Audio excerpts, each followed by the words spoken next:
En islam, dans une société dirigée par les règles islamiques, où les banques respectent les règles islamiques, il est permis d'avoir une carte à débit immédiat sans autorisation de découvert. Si on a besoin de mettre son argent en banque, même dans des banques qui ne respectent pas les règles islamiques, et on a besoin de mettre son argent dans ces banques-là par nécessité, car on a besoin de recevoir son argent, son salaire, de payer ses loyers, ses factures ou autres, dans ce cas-là, si on a été contraint de le faire, à la base on n'a pas à le faire, parce qu'en vérité quand on leur donne, on va le voir, Inch'Allah dans le chapitre aujourd'hui, que quand on met de l'argent en banque, en fait on leur prête de l'argent. Islamiquement parlant, on leur fait un prêt. Et eux, ils font ce qu'ils veulent avec cet argent en fait. Et ils sont responsables de nous le rendre. Et encore, maintenant il y a des banques qui ne garantissent pas de vous rendre tout ce que vous mettez chez eux, mais juste une partie. Donc en vérité, là on est en train de prêter notre argent à des gens pour qu'ils fassent le haram avec, qu'ils aillent pouvoir faire du crédit à intérêt, acheter du haram, investir en bourse, dans la guerre, dans l'alcool, dans la pornographie, dans toutes les choses haram. Donc à la base, on ne devrait pas mettre notre argent dans les banques, à la base. Mais maintenant, c'est quasiment impossible de vivre sans un compte en banque. Dans le monde moderne, surtout si quelqu'un travaille internationalement, ou il travaille sur Internet ou autre, ou il vit dans un autre pays, il a certains intérêts dans un autre pays, il ne peut quasiment pas se passer des banques. Surtout que certains pays, il y a beaucoup de transactions qui se passent qu'à travers les banques. Des sociétés qui veulent nous payer, si on n'a pas de compte en banque, elles nous payeront pas, on ne pourra pas recevoir l'argent, et autres. Donc en résumé, aujourd'hui, on est contraint d'avoir un compte en banque.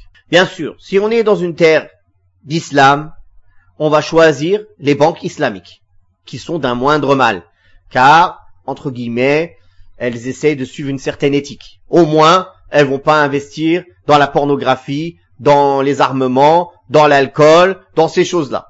Même si certaines de leurs transactions sont illicites, mais elles sont d'un moindre mal par rapport aux banques traditionnelles. Donc quand on a le choix, bien sûr, on va choisir le moindre mal. Et d'ailleurs, si on trouve même certaines banques islamiques qui sont réellement islamiques, qui sont sérieuses dans la manière de gérer l'argent des musulmans selon les règles de l'islam, alors dans ce cas, il est obligatoire de mettre de son argent dans ces banques-là et non pas dans les autres. Ça, c'est le premier point. Donc, si on ne trouve pas, donc on passe à la deuxième étape, si on ne trouve pas, ou on n'arrive pas à ouvrir un compte dans les banques islamiques, dans ce cas-là, on va, si on a la nécessité, ouvrir un compte courant, bien sûr, et non pas un compte épargne, ni tous les autres comptes qui rapportent des intérêts. Même un compte courant qui rapporte des intérêts, c'est haram, car comme je l'ai dit tout à l'heure, quand on donne l'argent à la banque, on leur prête. Donc quand on leur prête et ils nous rendent de l'argent, ça s'appelle quoi? Ça s'appelle du riba. Quand tu leur amènes des clients et ils te donnent 80 €, ça s'appelle du riba. Il t'a donné un cadeau parce que tu lui as trouvé un créancier, quelqu'un qui vient lui prêter de l'argent. Tiens un cadeau pour toi parce que tu m'as aidé à prendre de l'argent pour aller faire du haram avec. Tiens, cadeau pour toi. Aide-moi à faire le haram et je te donne des cadeaux. C'est ça? Barakallahu fikum. Donc j'ai devancé pas mal de chapitres là. Hein. Je suis allé tout droit. Tout à l'heure j'allais en parler, mais là je vous ai tout de suite donné les résultats. Quoi qu'il en soit, c'était une introduction importante à mettre en place pour comprendre qu'à la base, quand on parle des banques, des transactions bancaires, on parle d'une manière théorique dans un monde où les banques respecteraient l'islam.